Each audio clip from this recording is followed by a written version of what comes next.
Olá, amigos, tudo bem? Sou o professor Fabrício Maia. Trouxe uma questão muito bacana de teoria dos números para resolver aqui com vocês, num cenário um pouco diferente, né? Nem sempre a gente tem uma lousa, tá? Disseram que era possível fazer esse vídeo no PowerPoint. Eu não tenho muita intimidade com o PowerPoint, estou tentando aqui aprender, mas acho que consegui construir o vídeo, tá? O que vai salvar o nosso vídeo é exatamente a matemática, o conteúdo matemático que nós vamos discutir e apresentar aqui, tá?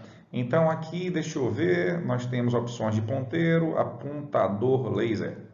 Bem, Fabrício Maia, Ensaios Matemáticos é o nome do nosso canal.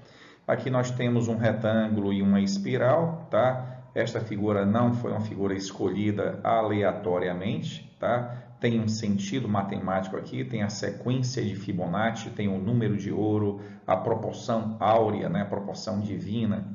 Esta desigualdade também não é uma desigualdade aleatória, é uma desigualdade muito conhecida, utilizada para resolver problemas de máximos e mínimos, que é a desigualdade de Cauchy-Schwarz, ok?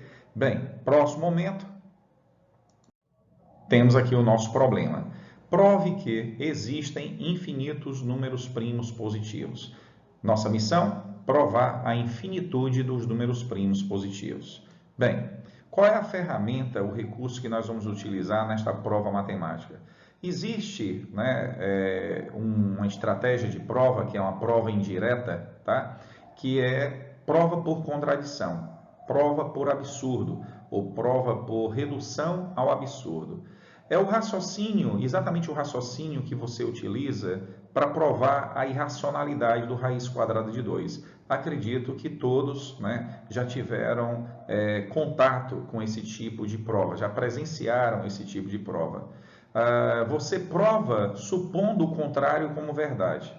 Ele pede para você provar a irracionalidade do raiz quadrada de 2 e você admite como verdade a sua racionalidade. Então, o que é que acontece? Quando você admite que raiz quadrada de 2 é um número racional, significa que existe uma fração composta de números inteiros que o representa. Só que toda fração tem uma forma mais simples, que nós chamamos de forma irredutível. Quando é que uma fração está na sua forma irredutível? Quando o numerador e o denominador são primos entre si. Então você parte daí, né? Dessa verdade que é a sua hipótese. Suponha que raiz de 2 é racional, tá? E ele pode ser escrito na forma A sobre B, onde o A e o B são primos entre si. E aí você começa a desenvolver, tá? No desenvolvimento, lá na frente, você encontra que o A é par e o B é par. E aí a contradição. Como é que esta fração pode existir? Uma fração irredutível, tá? Com o numerador par e o denominador par. Porque se o A é par, o B é par e o A e o B são primos entre si, não tem como ocorrer essas coisas simultaneamente. Então, significa que esta fração que você está supondo existir, na verdade, não existe. Portanto, qual é a conclusão? Se não existe uma fração nessas condições representando o número raiz de 2, significa que o nosso amigo raiz quadrada de 2, ele é irracional. Ele não admite uma forma fracionária composta de números inteiros.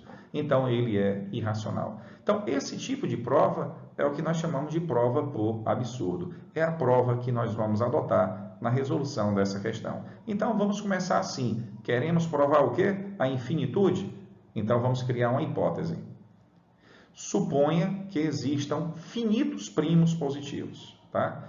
Se existem finitos primos positivos, então eu posso listá-los. Então, eu acabo de listá-los, ok? Aí eu tenho aqui, ó, o nosso amigo, deixa eu ver aqui, cadê o apontador laser? Nós temos aqui o nosso amigo P índice 1, P índice 2, P índice 3, até o P índice N. Quantos primos nós temos aqui nesta lista? N primos, ok? Temos aqui N primos, onde o menor é o P índice 1 e o maior é o P índice N, ok? Próximo momento. Escolha um número C composto, dado por C igual o produto de todos os primos. Bem, quando você pensa em um inteiro maior do que 1, existem duas possibilidades para ele. Ou ele é primo ou ele é composto. Um inteiro maior do que 1 é primo se ele admitir apenas dois divisores positivos. Se ele admitir mais de 2 divisores positivos, ele vai ser composto.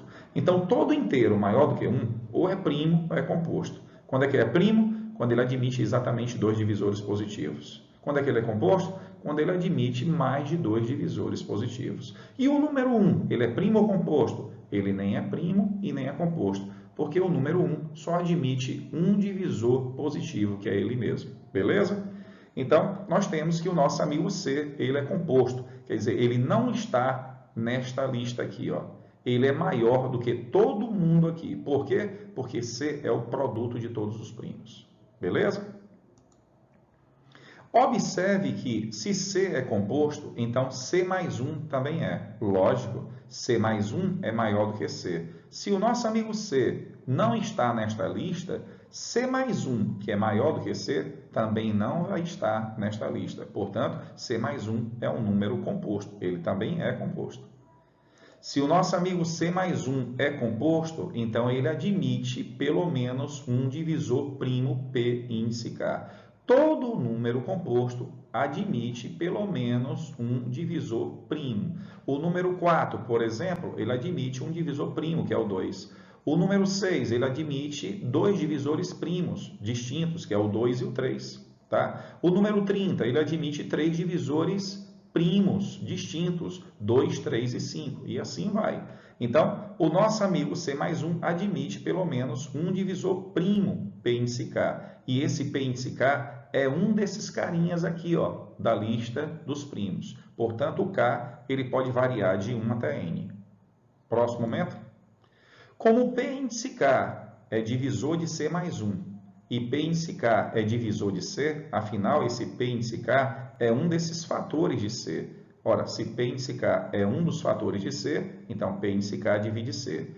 E se P índice K divide C mais 1 e divide C, logicamente, P índice K vai dividir a diferença C mais 1 menos C. Mas quanto é C mais 1 menos C? É 1. Então, você tem que P índice K divide 1. Ora, mas se P índice K divide 1, qual é o único divisor positivo de 1? 1. Logo, P índice K igual a 1.